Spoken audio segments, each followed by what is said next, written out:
Budget तो आया जिसने सबको हिलाया, बट कंफ्यूजन बहुत है।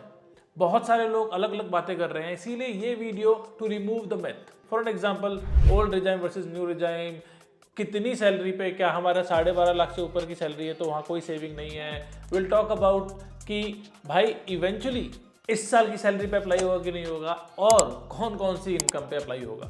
सो let's start. Hi friends, welcome back to film वार्ता। मैं हूं Archit, an investor just like you. इस चैनल पर हम बात करते हैं स्ट्रेटजीज, टूल्स और टेक्निक्स की that helps us to live financially healthier life. तो यार सबसे पहले बात कर लेते हैं हम कुछ मिथ की। सबसे पहले टैक्स स्लैब से बात करते हैं। आई नो आप मेरी वीडियो पे देख चुके हो, आप दूसरे चैनल्स पे देख चुके हो, but very quickly will run it through क्योंकि ये जरूरी है। देखिए, 0 से 4 लाख तक 0% टैक्स, हर 4 लाख के बाद आपके ऊपर 5% टैक्स बढ़ता जा रहा है। इवेंचुअली जैसे आपने 24 लाख हिट किया, उसको हिट करने के बाद आपका टैक्स स्लैब हो गया 30%। अब यही टैक्स स्लैब अगर आप 24-25 का देखते हैं तो पहले 3 लाख पे ही 0% था, बट उसके बाद अगले 4 लाख पे 5% था, फिर 3 लाख पे 10%, इन 10 लाख तक, फिर 12 लाख तक 15% एंड 15 लाख पे 20%, 15 लाख पर 20% एंड इवेंचुअली 15 लाख के ऊपर 30%। ऐसे 24 लाख की कोई लिमिट नहीं थी। कंपेयर कर रहे हैं 24 लाख तो 24 लाख, इसलिए ऐसे लिखा है। पहला मिथ यहीं दूर हो जाता है जब हमारे टैक्स स्लैब डिफरेंट है, जब उनकी परसेंटेज डिफरेंट है। जहां आप 15 लाख पे 30% पे थे, यहाँ आप 24 लाख पे 30% पे हो। बाय डिफॉल्ट आपकी सैलरी 12.5 लाख से ऊपर है तो भी प्रॉफिट है भाई, प्रॉफिट नहीं तो भी टैक्स सेविंग है भाई। ठीक है, तो टैक्स सेविंग कितनी है हम बात कर रहे हैं। अगर हम 24 लाख की किसी की इनकम है तो हम बात कर रहे हैं टैक्स सेविंग की 3 लाख से 4,10,000 यानी कि 1,10,000 तक।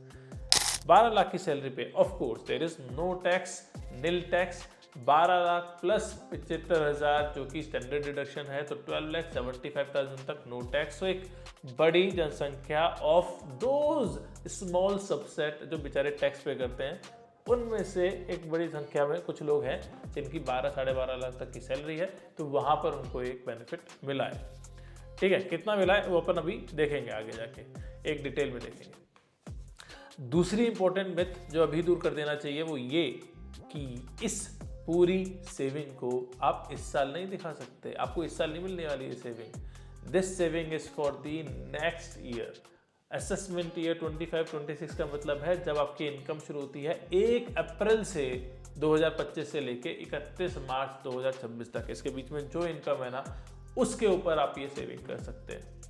अच्छा, तीसरी बात कि भाई मेरी सैलरी तो 8-9 लाख है, 12 लाख तक गवर्नमेंट ने मना कर दिया है, और मेरा जो शॉर्ट टर्म कैपिटल गेन था और लॉन्ग टर्म कैपिटल गेन था उससे मिला मिलो के कुछ 2 लाख रुपए बने, तो 8 + 2 10 lakh, hence there will be no tax. ऐसा भी नहीं है, आपकी नॉर्मल इनकम पर ये टैक्स बच रहा है सैलरीड एम्प्लॉयज के लिए, मगर जहाँ जिस अलग अलग इनकम सोर्स के लिए अलग अलग टैक्स डिफाइंड है भाई, गवर्नमेंट ने कोई कम नहीं किया उसमें से। ठीक है, वो लगभग सारे के सारे वैसे ही है। उनके ऊपर वहाँ जो डिफाइंड टैक्सेशन है लॉन्ग टर्म कैपिटल गेन का और शॉर्ट टर्म कैपिटल गेन का, उसके हिसाब से टैक्स लगेगा। So there is no change. And finally आपने यहाँ पर भी नाम देखा होगा, यहाँ लिखा है न्यू टैक्स रिजाइम, और यहाँ पर भी लिखा है 25-26 के अंदर न्यू टैक्स रिजाइम। यानी हम बात कर रहे हैं केवल न्यू टैक्स रिजाइम की पिछले साल और इस साल के अंदर, क्योंकि ओल्ड टैक्स रिजाइम में नो चेंज। जैसा टैक्स रिजाइम चल रहा है ओल्ड, वैसे ही चलता रहेगा। आई थिंक गवर्नमेंट का पूरा फोकस, जब से हमने पिछले साल भी बात की थी कि गवर्नमेंट का पूरा फोकस कहाँ पर है कि बॉस हम सबको न्यू टैक्स रिजाइम पे लेके आए। मेरा थॉट प्रोसेस यही है। तो हमने कौन कौन से मिथ दूर कर दिए। न्यू रिजाइम ओल्ड रिजाइम की कहानी पे दूर हो गई। यहाँ पर ये दूर हो गया कि बॉस 12.5 लाख से ऊपर की सेविंग है तो नहीं बचेगा। यहाँ पर ये भी दूर हो गया कि बॉस ये पैसा कहाँ से कमाएंगे, ये पैसा इस साल बच सकता है कि नहीं बच सकता है। एंड फाइनली अगर किसी और तरीके की इनकम है आपकी जहाँ पर टैक्सेशन अलग तरीके का डिफाइंड है, तो फिर आपको वो उस इनकम पे उस टैक्सेशन रूल के अगेंस्ट आपको टैक्स देना पड़ेगा। तो इतना भी सिंपल नहीं है। ठीक है, सिंप्लीफाई तो किया है नो डाउट्स, यहाँ पर बेनिफिट देते हैं। चलिए अब देखते हैं इवेंचुअली आपका टैक्स कैसे कटने वाला है। तो बहुत सिंपल है बॉस, यहाँ पर आपको सिर्फ अपनी एक फिगर डालनी है जो आपकी टैक्सेबल इनकम है। एनपीएस का जो एक बेनिफिट है वो है, स्टैंडर्ड डिडक्शन का वो बेनिफिट है वो भी है 75,000 का।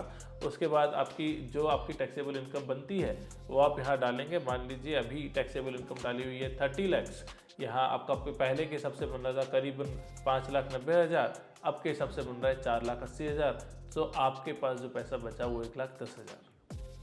बट मेजॉरिटी अगर हम देखें तो हम बात अगर कर लें कि यार लोग बोल रहे हैं, एक बंदे ने बोला भाई मैं 13 लाख पे आया हूँ अभी, अब आप मेरे को 13 लाख, अभी मेरी इंक्रीमेंट हुई है 13 लाख पे आया हूँ, क्या मेरा टैक्स कटेगा कि नहीं कटेगा? तो देख लेते हैं यार। तो भैया टैक्स तो कटेगा। अब वो टैक्स कितना कट रहा है? आपकी टैक्सेबल सैलरी में से, है ना। वो 13 लाख आपकी अगर टोटल इनकम है तो उसमें से आप स्टैंडर्ड डिडक्शन हटाएंगे वगैरह वगैरह हटाएंगे, उसके बाद कहानी बनती है। मगर अगर आपका 13 लाख का इनकम है, टैक्सेबल सैलरी है, तो you will be paying 75,000 versus what you were paying 1 lakh earlier, hence now it is 25,000 saving. So आपको ये file, if you want this file for yourself to be downloaded, just say yes and it will be reaching out to you soon. यहाँ पर आपको change कुछ नहीं करना है, आपको केवल अपनी यहाँ पे सैलरी जो आपकी आ रही है, टैक्सेबल सैलरी जो है, उसका अमाउंट यहाँ डालेंगे and you will come to know what is your saving. अच्छा, इससे ये तो क्लियर है कि now this is consumption driven budget, क्योंकि आपके हाथ में पैसा दे रहे हैं, very good, but eventually government ये भी चाहती है कि आप उसे खर्च करें। वो क्यों चाहती है उसके लिए पूरा वीडियो यहाँ बना हुआ है, आप देख सकते हैं क्या क्यों कंजम्पशन ड्रिवन बजट है, मैक्रो माइक्रो क्या चल रहा है, उसके लिए आप वहाँ जा सकते हैं। यहाँ मैंने ये पॉइंट इसलिए बोला कि दोस्तों, माना कि कंजम्पशन ड्रिवन बजट है, माना कि आपको कंजम्पशन करना है, फाइनेंस मिनिस्टर आप अपने घर के खुद हैं, ये जो पैसा बच रहा है इसको कैसे लगाना है वो आपकी सोच है। खर्चा करना है खर्च कीजिए, सेव करना है सेव कीजिए। हमेशा ध्यान रखिएगा सेविंग पहले हो जाती है तो ही इन्वेस्टमेंट हो पाती है, अगर एक्सपेंस पहले किया तो सेविंग नहीं हो पाएगी। और इन्वेस्टमेंट में म्यूचुअल फंड में कैसे जाना है, there is a full series on mutual fund which you can go through it. अगर आपको ये वीडियो अच्छा लगा तो do share with others, because बहुत लोगों के मिथ हटाने हैं। अभी तक सब्सक्राइब नहीं किया, please subscribe, it keeps us motivating. Thank you.